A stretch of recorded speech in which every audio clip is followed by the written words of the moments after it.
Ito ang balita ngayon. Trending at pinag-uusapan ngayon sa mundo ng social media. Ang di umano'y balitang tunay talaga na kahit anong pilit yung pagtakpan, ang di umano'y mga kabulastugan ng gobyernong ngagba ay sadyang tila ang katotohanan na talaga ang siyang sasampal sa inyong mga kasinungalingan. Dahil Korte Suprema may malaking pasabog na siyang ikakagulat ni Ping Lacson at gobyernong ngagba ni Marcos Jr. Pero bago ang lahat, kung bago ka pa lamang sa aming channel, please huwag kalimutang mag-like, subscribe at i-click ang notification bell para mas maging updated ka pa lalo sa lahat pa ng bagong video na i-upload namin. At eto na nga mga kababayan, ayon pa sa kumpirmadong balita mula mismo sa Korte Suprema, mayayari na si Ping.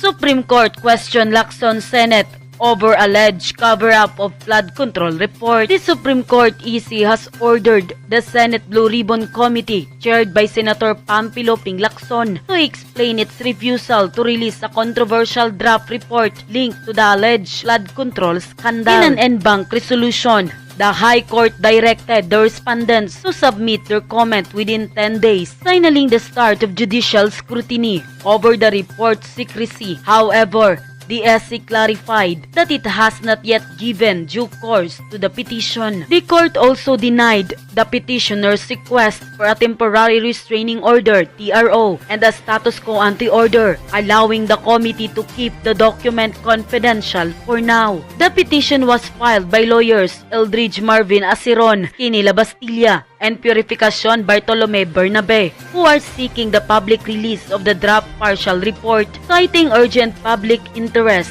amid alleged irregularities in flood control project. Also named respondents were Senator Juan Miguel Zubiri, G.V. Ejercito, and Sherwin Gatchalian, along with the Senate of the Philippines. The Senate Blue Ribbon Committee earlier invoked deliberative process privilege to justify withholding the draft report, arguing that releasing internal discussion would affect legislative deliberation. However, the petitioners argued that the privilege may no longer apply after Lacson publicly discussed portion of the report in interviews and official statements. Media reports earlier suggested that the draft report recommended the filing of plunder and other criminal charges against certain incumbent officials over alleged anomalies and flood control project. Inatasan nga ng Supreme Court ang Senate Blue Ribbon Committee na pinamumunuan ni Senator Pampilo Ping Lacson na ipaliwanag ang pagtanggi nitong maglabas ng controversial na draft report na nauugnay sa umano'y flood control scandal.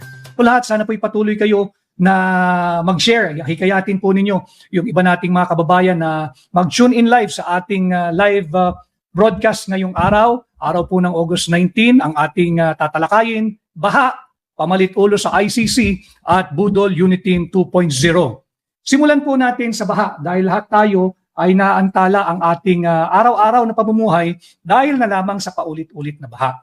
Alam niyo dito sa ating bansa, mga kababayan, dalawa lang naman ang ating season, wet and dry season. Yung wet season nagiging very wet.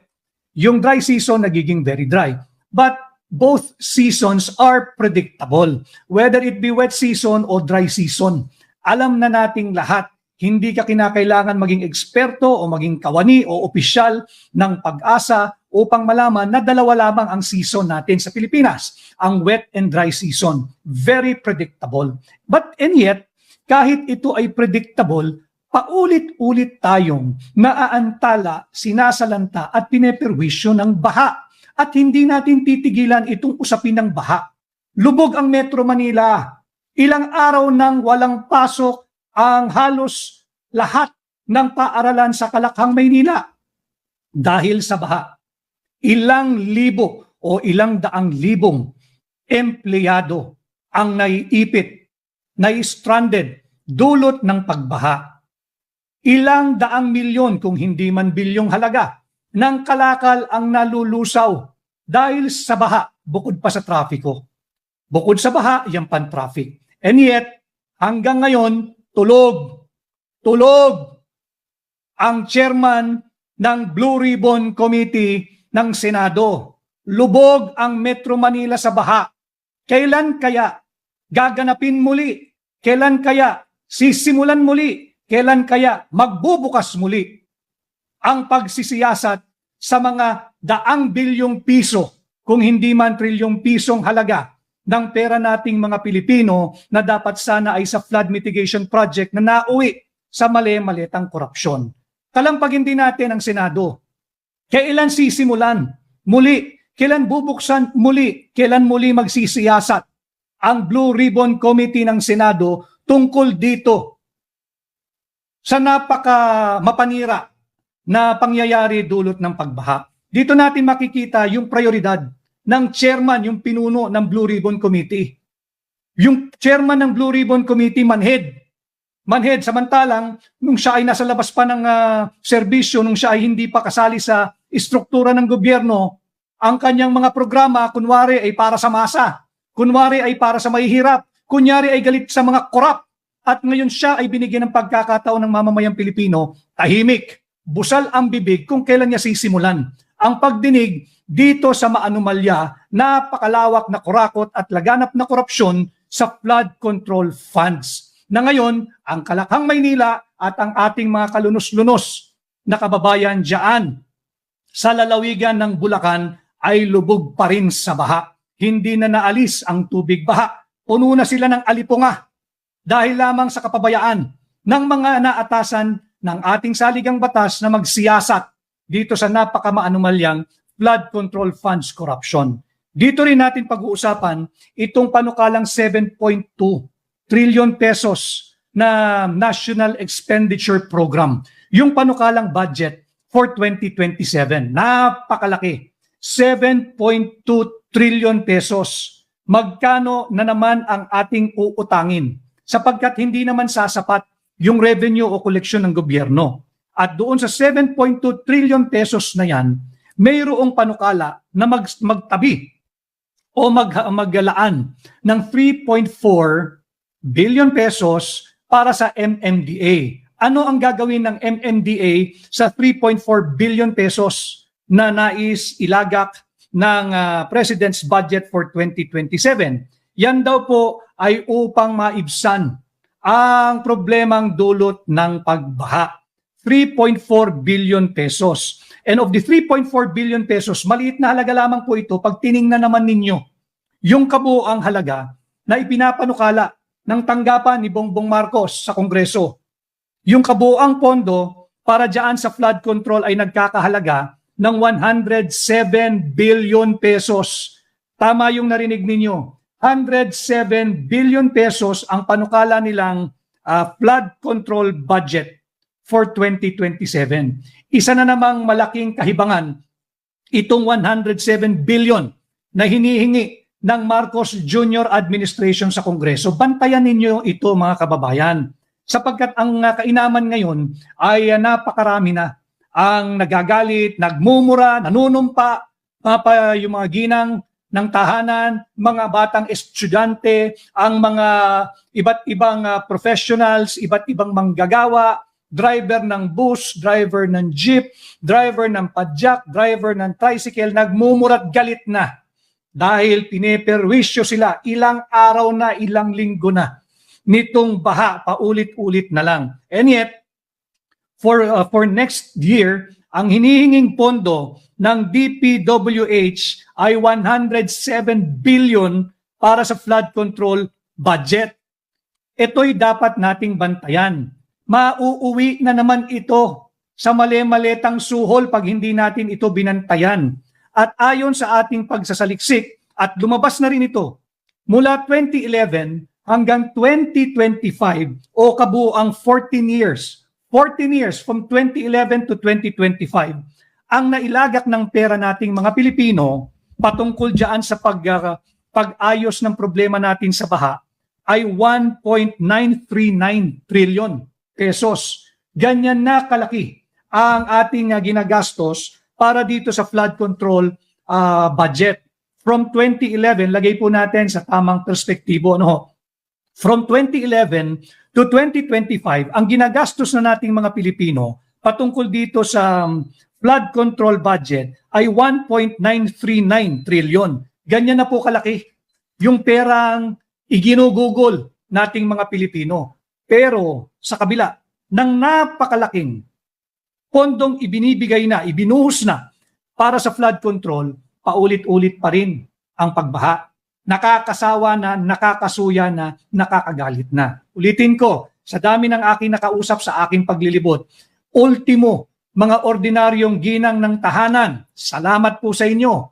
Yung mga professionals, ultimo mga piloto ng eroplano, ang mga ordinaryong maggagawa, nagmumura, sinusumpa na ang kanilang malulungkot na karanasan dulot ng paulit-ulit na pagbaha.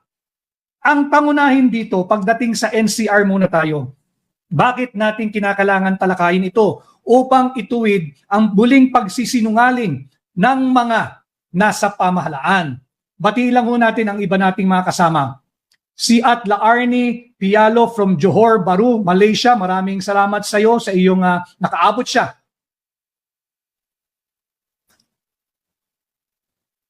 Sabi ni Zaga Lin Kim, yes, tama ka, Zaga Lin Kim. Tuwing umuulan, tuwing bumabaha, paalala ito sa mamamayang Pilipino, yung tambalang Marcos Dilawan, yung tambalan Marcos Pinklawan, yung tambalang Marcos Banal-Banalan, at yung tambalang Marcos at Makakaliwa, pinapaalala sa atin na nakakasuka itong kanilang alyansa, yung kain-suka. Ano? Yung mga kain-suka. Kenneth Kua, may God bless you too. Si Winjo,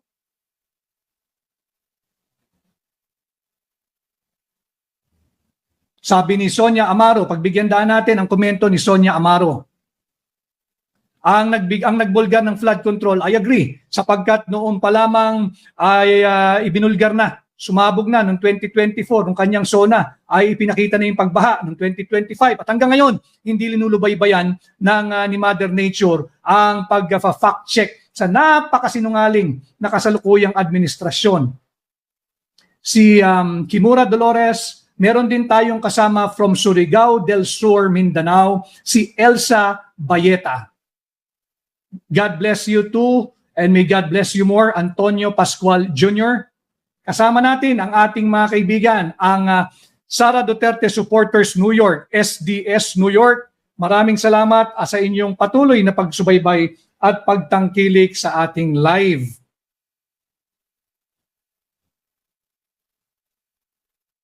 Sabi ni Yoni Kiloy Crispino, sige padala ninyo yung inyong mga komento sa ating question of the day na si Marcos ba ang nagbulgar o si Marcos ba ang tunay na nasa likod ng pagnanakaw, korupsyon at kurakot sa flood control funds na nauwi sa Ghost Flood Control Projects at Substandard Ghost Flood Control Projects na ngayon naman ay ating pare-parehong pinagdudusahan.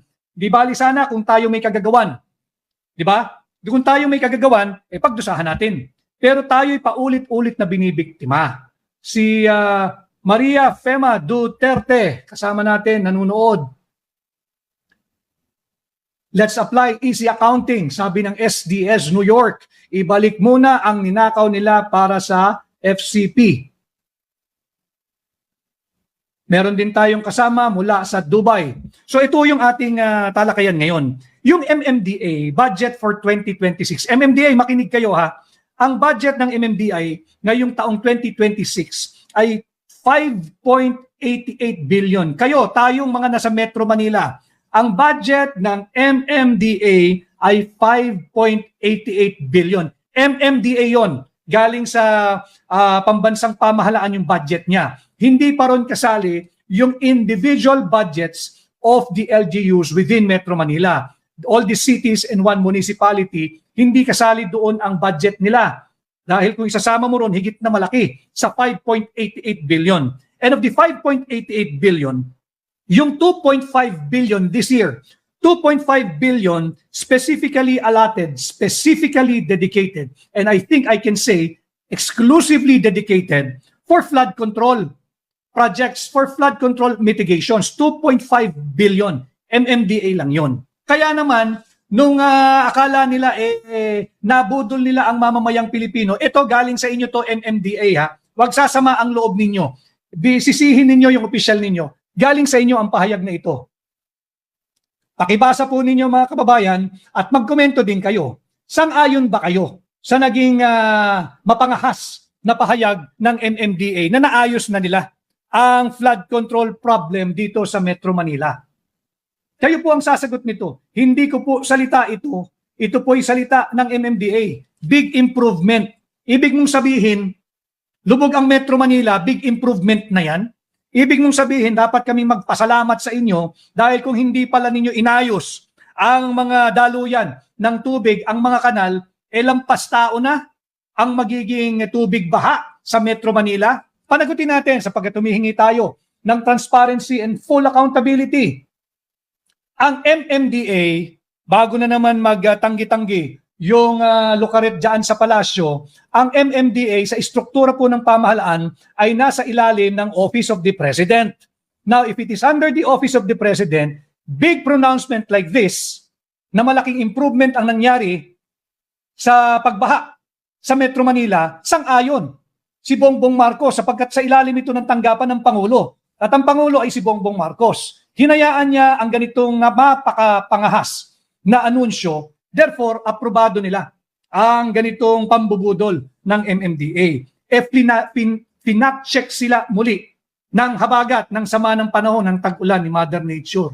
Nakita natin, walang katotohanan dito sa naging budol at mapangahas na pahayag ng MMDA. No? Kaya tayo ay patuloy pa ring binabaha. Ang budget ng Office of the President, kasi nga President's budget ito from 2022 to 2025, mga kababayan, ang naging budget na ng Marcos administration ay 545 billion pesos.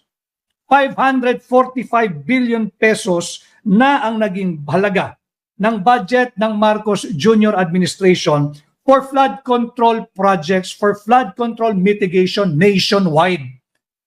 Subalit, magtatanong tayo, 545 billion, kalahating trilyong piso sa loob ng 3 taong panunungkulan ng Marcos administration. Kalahating trilyong piso. Bakit naman patuloy ang paglala ng problema ng baha? Bakit naman of the 545 billion pesos, mga kababayan, 100 billion doon sa 545 ay ibinigay lamang, inaward lamang, hinandog lamang, inalay lamang sa 15 kontratista. Imagine niyo yun, 545 billion ang naging budget from 2022 to 2025 ng Marcos administration. Sa 545 na yan, 100 billion pesos ang ibinigay lamang sa 15 kontratista. 25% of that amount were awarded to only 15 contractors. Ano naman ngayon? Baka sabihin ninyo, Attorney Vic, ano naman ngayon kung 15 yung kontratistang nabigyan? Abay, magtaka ho kayo. Sa dinami-dami ng accredited contractors, alam ho ba ninyo kung ilan? 2,409. 2,409 accredited contractors. And yet, 15 contractors lang ang pinagpala. Mga hampas lupang yan. 15 kontratista lamang ang pinagpala. Sila yung nabiyaan, pinaghati-hatian nila yung 100 billion na para sa flood control. Sino yung 15 contractors? Ito rin ba yung contractors? Kaya dito ang ating talakayan, babalik tayo paulit-ulit sa baha, pamalit ulo sa ICC, at ang Budol Uniteam 2.0. Dinulo po natin yon dahil hindi po natin papatulan yang chismis na ipinapakalat ng mga alyado ng kasalukuyang administrasyon. Pero pagkakasinungalingan, atin itong itutuwid. Pagka meron tayong nakita, atin itong pupunahin at atin itong itatama. Sabi ni Alan Sibugan, Jing Kawaling from Aklan at Boracay, mabuhay ka. Si Alan Sibugan, tama, nagbugas kamay, ibinato sa iba ang mga dumi, ang nangyari, pinapalakpakan lamang siya nung mga kapwa niya mambubudol dyan sa mababang kapulungan. Si At Bless, 14344. May kasama din tayo mula po sa Switzerland, si Roy Carmona, ang ating kaibigan. bahagi rin siya ng hakbang ng maisog.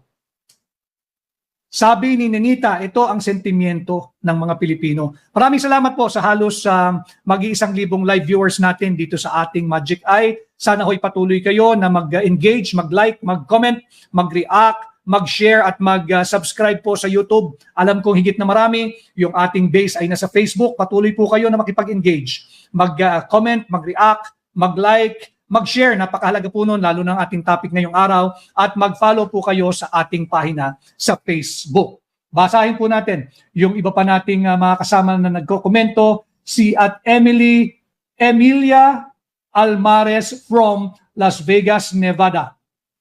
So mula kay Roy na nasa Switzerland, tungo tayo dyan sa Las Vegas, at yung mga kababayan naman natin, syempre, dyan sa Hong Kong. Si Ricardo Fermin, Maria Francia, si Tintin Trillo Rosales. At yung exchange rate po natin ay all-time low na naman. Yes, kahapon nagsara ang palitan. Ang $1, ang halaga sa piso ay 61 pesos and 78 centavos. At Michael Brie, kung meron ka sanang latest update, magkano ang ongoing palitan ngayon habang bukas ang merkado ng piso sa dolyar? Si Baynel Lopez. Galaxy, maraming salamat sa iyo. Sinisikap talaga natin na dalasan sapagkat maraming yung nakaabang, at maraming salamat sa lahat ng aking nakasalamuha sa Region 11 at sa Davao City nitong over the weekend. Tayo po ay naimbitahan at masayang nakapag-attend ng Kadayawan 2026. Very, very successful. Congratulations to the people of Davao City. Congratulations to the hardworking men and women of the City Hall of Davao. And of course, to the city officials led by Mayor Sebastian Duterte for a very, very successful staging of Kadayawan 2026. And we were informed na yung nag-attend po noong linggo ay the largest crowd recorded ever that have attended the Kadayawan Festival. Maraming salamat. Congratulations sa inyo. Kasama rin natin mula sa Calgary, Alberta, sa Canada, Nia Amil, Nika Kigwa,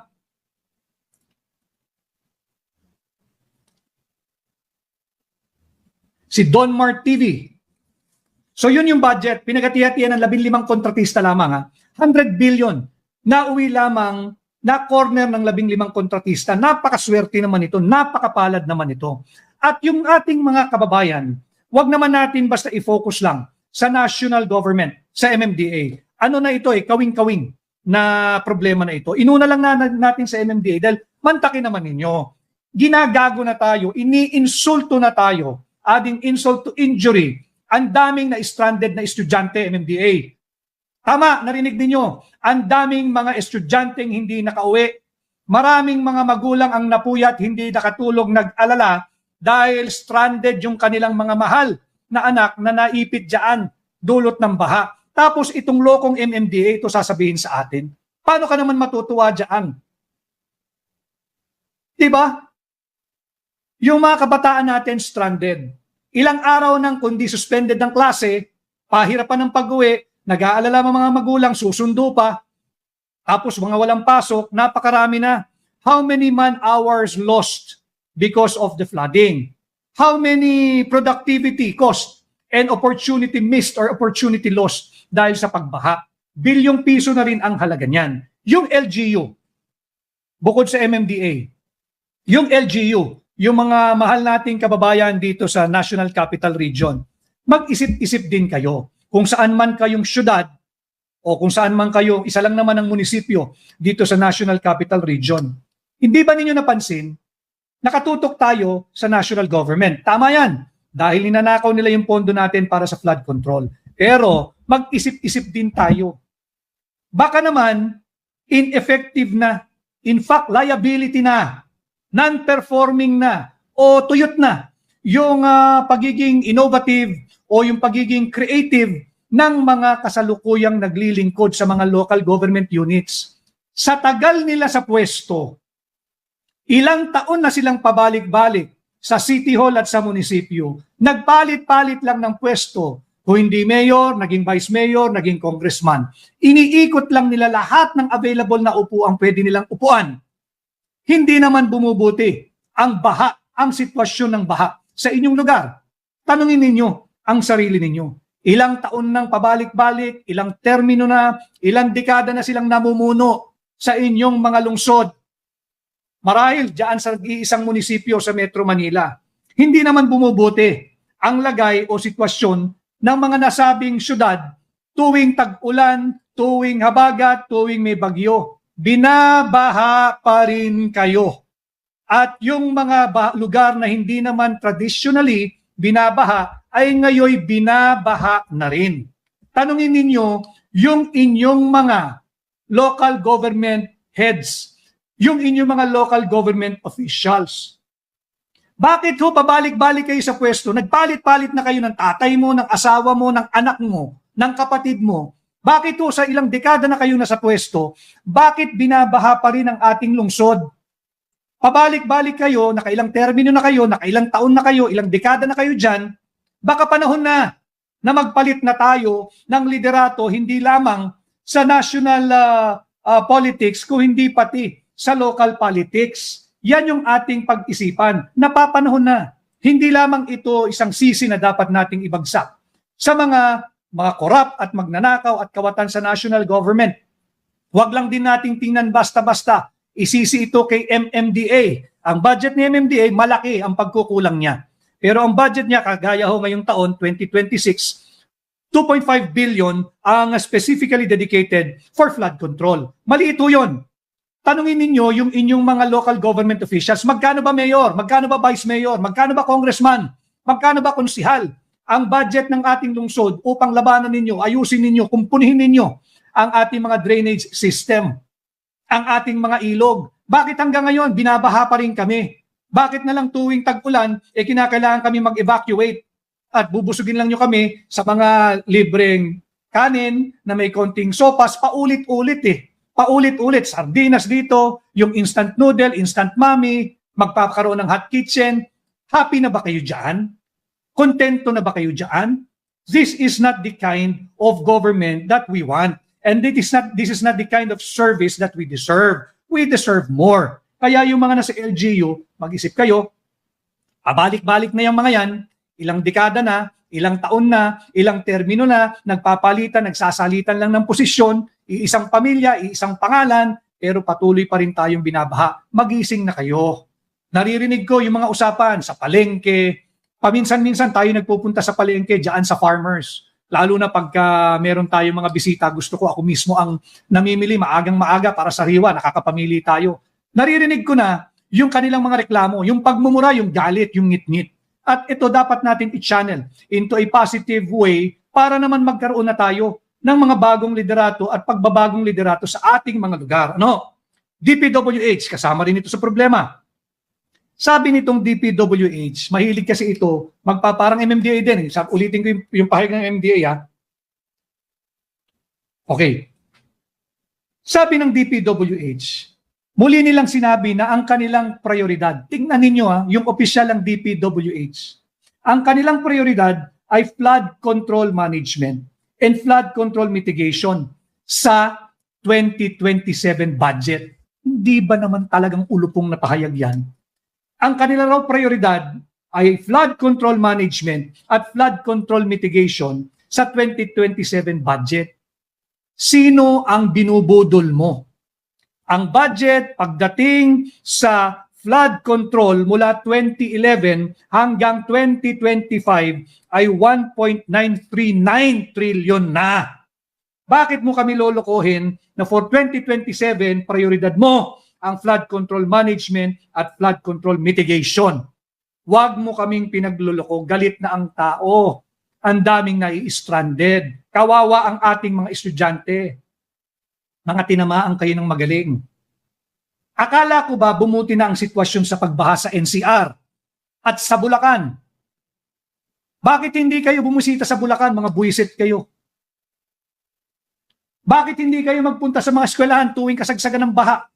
Doon kayo magmudmud ng makakain ng mga kabataang na stranded. Doon kayo magbigay ng libreng tawag. Magpalaganap kayo ron. Hindi ko alam kung paano nyo gagawin. Sa dami ng mga pinagnanakaw ninyong pera, mag-isip kayo kung kinakailangan kayo mamigay ng libreng load para naman makatawag yung mga kabataang estudyante sa kanilang mga magulang. Nasa Metro Manila man ang kanilang magulang o nasa probinsya, i-update nila, nanay, tatay, ate, kuya, tiyo, tiya.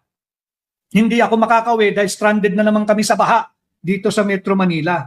So yung 545 billion, yung ginastos ng Marcos Jr. Administration from 2022 to 2025 ay 545 billion. And yet, hindi pa rin bumuti ang sitwasyon ng pagbaha dito sa Metro Manila. And for next year, naglalabi na naman ang DPWH.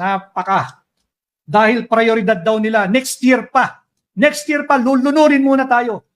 Priority raw nila for 2027 budget, flood control management and flood control mitigation. Di ba namang kahayupan yan? Ibig mong sabihin, tatanga lang tayo mula ngayon hanggang 2027. Lulunurin lang ninyo ang Metro Manila at mga karatig pook dahil hindi ninyo prioridad itong flood control management at flood control mitigation. Ano pala yung pa-picture-picture mo dyan sa G. Araneta Avenue? Na kanyo'y bumilis na ang pagbaba, paghupa ng baha.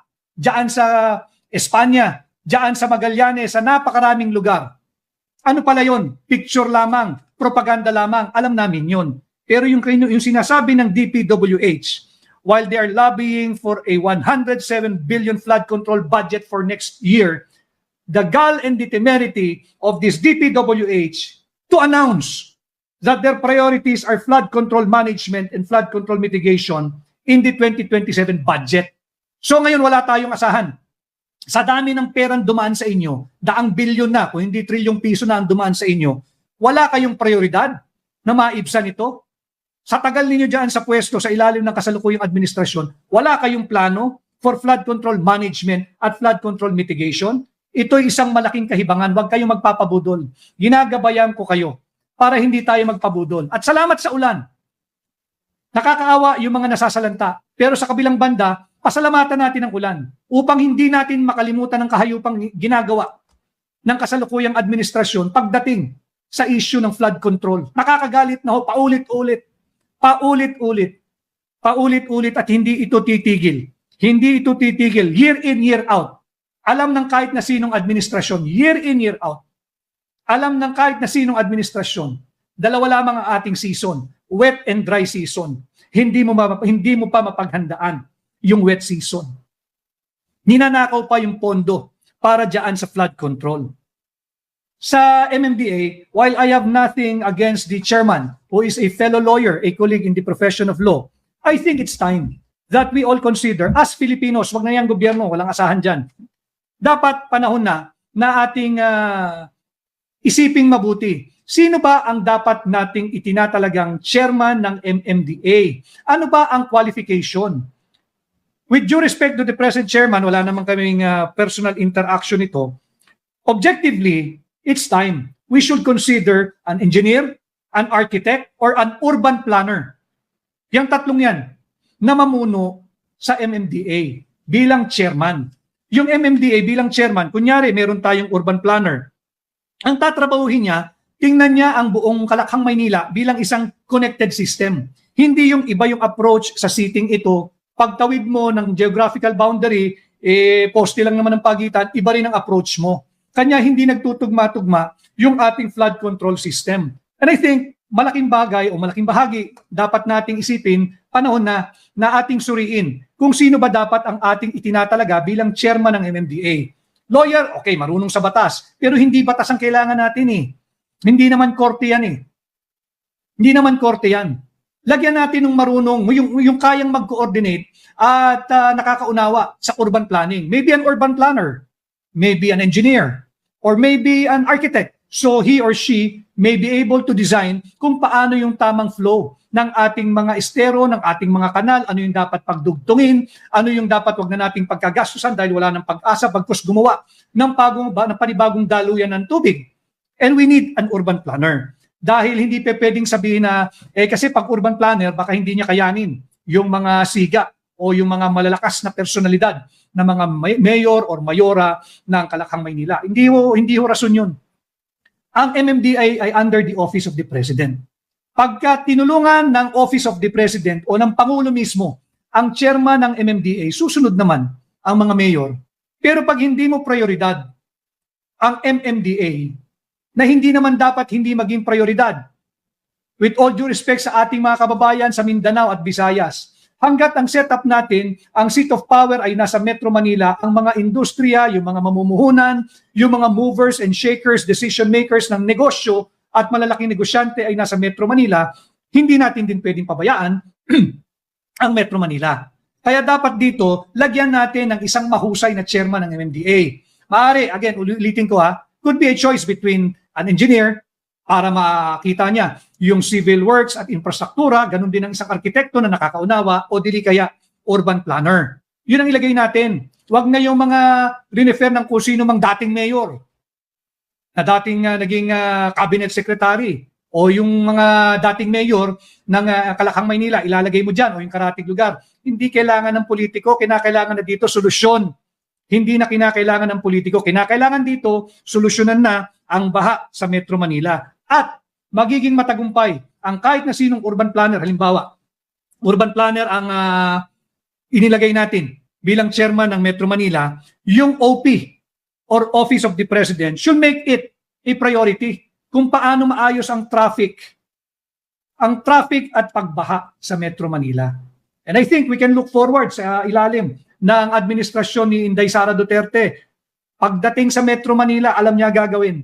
Alam niya gagawin at hindi kinakailangan ng isang politiko na gawing chairman bilang MMDA. Hindi kailangan natin yung marunong sa urban planning. No? So yan po yung ating unang topic, yung baha. Medyo mahaba po tayo, medyo tiisin nyo na sapagkat matagal tayong hindi nakapag-live, ang dami po nating ginagawa. Sabi ni Let Degs, ayaw magising ng mga tao kahit harap-harapan ng ang panloloko, ayaw ng rally, magtiis kayo sa baha. Yan ang opinion ni Let Degs. Si Vera Cruz Vicente. Okay, punta naman tayo. Ano naman yung kinalaman ng baha o relasyon ng baha sa pamalit-ulo sa ICC o pamalit-ulo ng ICC? Aktibo kasi yung Estados Unidos, yung ating magse-75 years ng treaty ally. 75 years na na treaty ally ng Pilipinas ang Estados Unidos at ang Estados Unidos at ang Pilipinas. Subalit, meron itong hiniling. Makakailan lamang kay Bongbong Marcos. At ito ay ang paglisan at pagtuligsa at maging aktibong bahagi ng Marco Rubio Doctrine o yung Rubio Doctrine, yung Secretary of State ng Estados Unidos. Ano yung Rubio Doctrine? Yung kanyang naging pahayag that they will dismantle, the United States will dismantle the ICC systematically, brick by brick. Tumanggi na maging aktibong bahagi ng layuning ito si Bongbong Marcos. Sa kadahilanan, meron siyang erroneous invocation of Article 127 of the Rome Statute. No? Sinabi niya, hindi kami pwedeng umatras dyan dahil meron pa kaming residual obligation o residual duty sa ICC, bunsod nga ng maling invocation o maling paghayag sa Article 127 of the Rome Statute. Ano ba yung Article 127? Misguided kasi talaga itong Pangulo ng Pilipinas. Ang sinasabi niya, hindi raw tayo pwedeng bastang aatras sapagkat bago daw tayo umatras ay may nasimulan ng investigasyon o proceedings ang ICC. Mali yun. Tayo ay lumisan bilang miyembro ng ICC noong 2019 pa. 2019 pa. Wala pang nagsisimulang investigasyon. Wala pang nasisimulang proceedings. Sumali at pambubudol yung ginawang dahilan ng Marcos administration sa ating 75 years ng treaty ally na Estados Unidos, invoking Article 127 of the Rome Statute. Bakit kanyo? Ulitin ko. Sapagkat nung nag-withdraw tayo noong 2019, wala pang nasisimulang investigation, wala pang nasisimulang proceeding na nagaganap diyan sa ICC. Yung korte ng mga hangal, yung korte ng mga siraulo, yung korte ng mga may diferensya sa pag-iisip. Ayon yan kay Secretary Marco Rubio. Ngayon, let us debunk the malicious, false and dishonest invocation of Article 127 of by the administration. Sabi nila, meron daw tayong residual duty o residual obligation. Hindi tayo basta-basta pwedeng umalis at tumalikod sa ating residual obligation na natitira diyan sa ICC. Bunsod nga ho ng Article 127 of the Rome Statute. Mali po yun. Hindi po totoo yung bakit. This was 2026. May lumabas na kopya ng liham si dating Executive Secretary Lucas Bersamin. Hindi natin kalilimutan yan.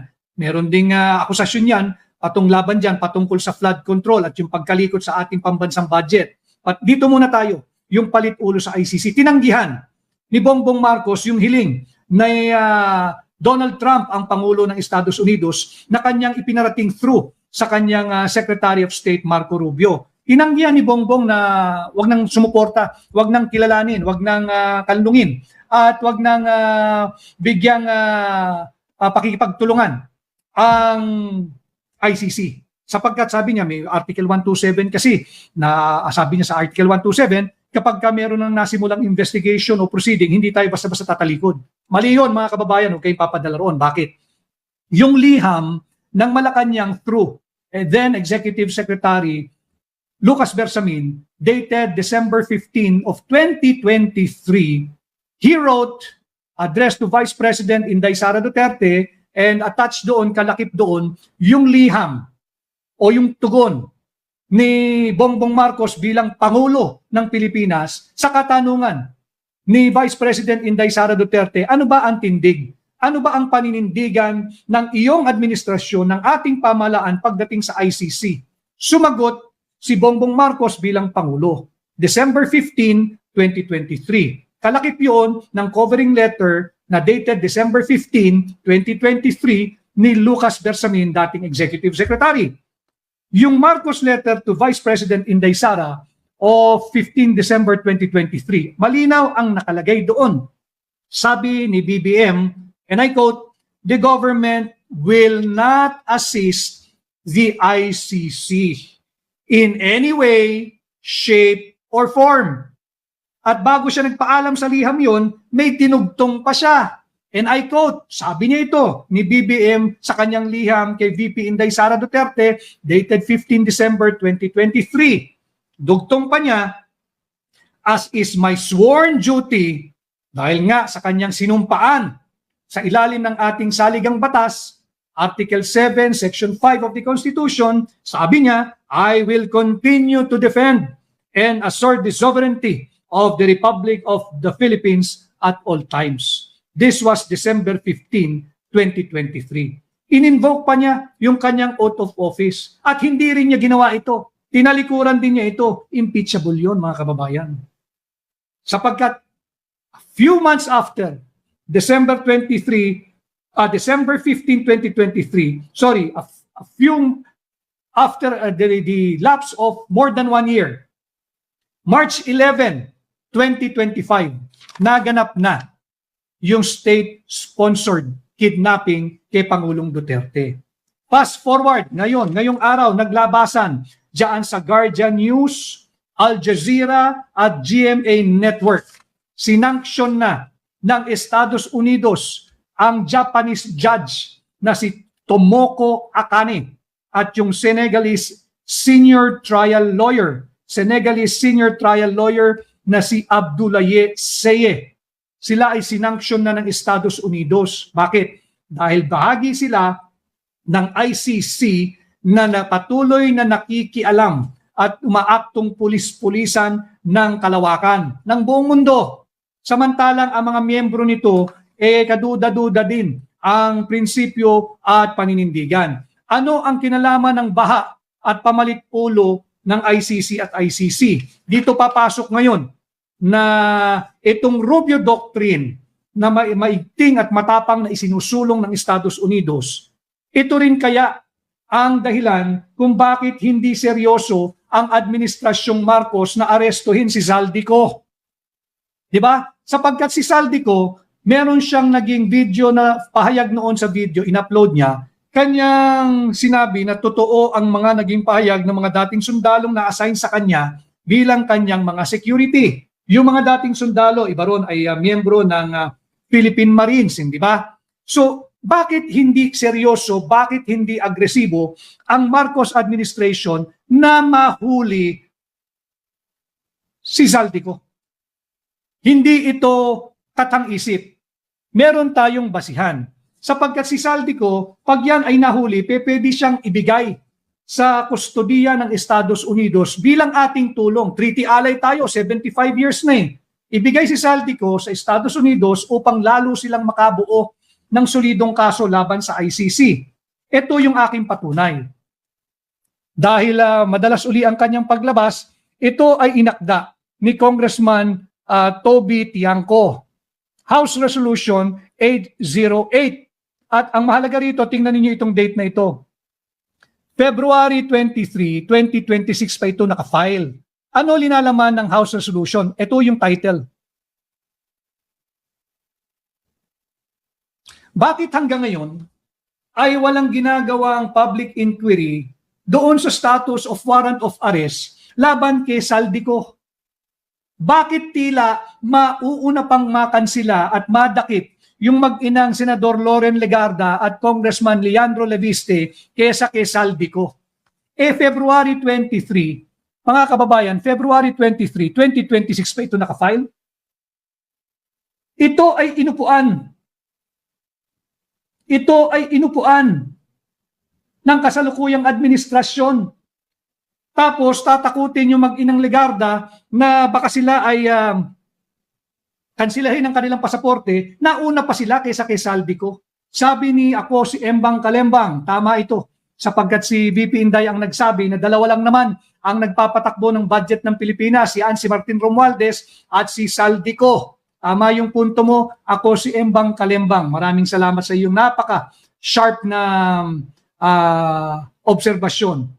SDS New York, mahal na mahal ko rin kayo. And I look forward to the day na magkakasama-sama tayo at makabisita ako uli dyan sa New York. Si Maya Olaso Verheijen from Pagsanhan, Laguna. So yan, bakit nauuna pa o tila mauuna pa itong mag-inang Legarda kesa dito kay Zaldico? Inupuan nila mga kababayan. Pakita ko lang uli sa inyo. February 23, 2026, na-i-file na ito. House Resolution 808. Pero hindi nila ina-actionan ito. Kaya, pamalit ulo ba? Alin? Pamalit ulo ba sa ICC? Dahil nagalit ang Estados Unidos, 75 years tayong treaty ally, ang hinihiling ko sa iyo, maging bahagi ka ng Rubio Doctrine. Ano yung Rubio Doctrine? Ulitin ko. To dismantle ICC systematically, brick by brick, if necessary. Babasagin yan ng Estados Unidos. Dahil galit ang Estados Unidos sa pagtanggi ng 75 years ng treaty ally na Pilipinas sa pamumuno ni Bongbong Marcos. Tanong, palit ulo ba sa ICC ang nagbabadyang pagpirma ng framework agreement patungkol sa Pax Silica? Yan ba ay para maibsan ang galit o disappointment ng Estados Unidos? Ito ba'y palit ulo sa ICC ang Pax Silica para kumalma ang Amerika? Tanong, palit ulo ba si Pastor Apollo Kibuloy sa ICC withdrawal na hinihiling ng Estados Unidos na ayaw sundin at kilalanin ni Bongbong Marcos? Si Apollo Kibuloy ba ay palit ulo sa ICC para kumalma at maibsan ang galit ng Amerika? Dismayado ba ang Amerika sa pagtanggi ni Bongbong Marcos na maging bahagi tayo ng Rubio Doctrine to dismantle ICC systematically brick by brick, kung kaya tayo ay pinatawan ng additional 12.5% tariff? Panibagong taripa ito, 12.5 tariff, effective July 24, 2026. Or 2 days, I think 2 days or a day after na tumanggi tayo sa pamamagitan ng pagtanggi ni Bongbong Marcos na wag nang kanlungin, kilalanin at tulungan ang ICC. Ito ba yung kabayaran? Kawawa naman tayong mga Pilipino. So si Pax Silica, si Kibuloy at yung 12.5% na taripa, ito ba ang pamalit ulo sa pagtanggi na kumalas tayo completely, fully, absolutely sa ICC upang pakalmahin ang Amerika at the expense of our sovereignty, of our independence, and of our Constitution? Kaya yan po yung pangalawang bahagi ng ating pagtalakay ngayong araw, yung pamalit sa ulo ng ICC. Si Saldico ay protektado. Hindi natin pwedeng itanggi yung malakas na bulong-bulungan at usap-usapan na si Saldico ay tila protektado ng kasalukuyang administrasyon dahil ayaw siyang ibigay sa mga totoong mag-iimbestiga kagaya ng Estados Unidos. Bakit? Imaginein mo kung makukuha lamang sana ng Estados Unidos si Saldico at siya ay papaaminin sa ng detalyado doon sa kanyang pamumudmod ng pera nating mga Pilipino bilang suhol, diyan sa mga opisyal ng ICC, yari ang kanyang administrasyon. Kaya hindi nila pinapansin yung House Resolution number 808 ni Congressman Toby Tiangco. Ayaw nilang imbestigahan, nauuna pa yung banta dito sa mag-inang Loren at Lian Leviste. Ganito ba dapat ang asal ng isang tapat na alyado? We are celebrating 75 years of being treaty ally. And yet, pati yung alyado mo, binubudol ng kasalukuyang administrasyon. No? And finally, dito sa usaping budol, yung Budol Uniteam 2.0. Nahan ko po kayo, hindi po ito para patulan yung fake news nila. Unang-una, yung usapin, let it be on record na yung usapin na may nag-reach out daw sa kampo o nag-reach out si Vice President Inday Sara Duterte at nais makipag-usap at kung ano-ano ng spin ang ginawa ng mga personalidad na alyado ng kasalukuyang administrasyon. Fake news po iyan. There is no point, there is no wisdom, there is no gain in trying to be part of the administration's attempt to have a Uniteam 2.0. Wala. Bakit ka makikipag-usap? Bakit ka aanib sa isang kurakot at korap na administrasyon na ang kasalukuyang trust and approval rating ay negative 27? Tanging ang mga huwad na dilaw, yung pinklawan, yung mga makakaliwang grupo, yung akbayan, yung makabayan black, at kung ano-ano pang black dyan sa Kongreso, yan lamang ang giliw na umanib at makipag-alyansa sa isang negative 27 na administrasyon na hitik siksik liglig sa issue ng kurakot, korupsyon at pagnanakaw sa kaban nating mga Pilipino. Hindi totoo yan. Kaya yan lamang, dinugtong ko lang upang to disabuse the minds of many. Walang katotohanan yan, napakaraming kailangang panagutin ang kasalukuyang administrasyon. Unang-unang, tanong mo lang sa kanila, bakit tayo mag-uusap? Halimbawa, diba, kung siya isasagutin mo lamang, bakit kailangan makipag-usap sa isang kurakot, kurap at magnanakaw na administrasyon? Kayo ba'y papanig na at aanib na sa advokasya na humihiling ng transparency and full accountability? Isusulong nyo na ba ang kapayapaan at seguridad ng bawat pamilyang Pilipino? Ako ay nakikiramay usaping seguridad at kapayapaan sa mga naulila ng mga nasawi kahapon dyan sa nakakalungkot at kalunos-lunos na kaganapan sa Ateneo de Zamboanga doon sa isang active shooter na paslang din. So iyan yung usapin. Isusulong kaya ng Marcos administration ang totoong transparency, ang full accountability, ang peace and security? Ipapatupad kaya, di ba, yung mga talking points, kung makikipag-usap, can you commit to the Filipino people that you're not going to interrupt, you're not going to cancel again, and you're not going to set aside the decision of the Supreme Court na illegal yung pagpapigil sa barangay and sangguniang kabataan election? Will you commit that the BARM election will proceed as scheduled? Long delayed na yan. Will you commit na hindi mo pakikialaman at hindi mo isusulong ang no election scenario for 2028? Yan yung mga sticky points at malabong mag-commit ang kasalukuyang administrasyon. Anongin pa dapat sila? Bakit tayo mag-uusap? Ititigil mo na ba ang political persecution? Ititigil mo na ba ang ipawi-withdraw mo na ba ang mga harassment cases na kasalukuyang hinaharap ng mga political critics at legitimate dissenters? Yung mga ginawang plunder cases na wala namang basihan, will you ask the office of the prosecutor ng Sandigan Bayan to withdraw it?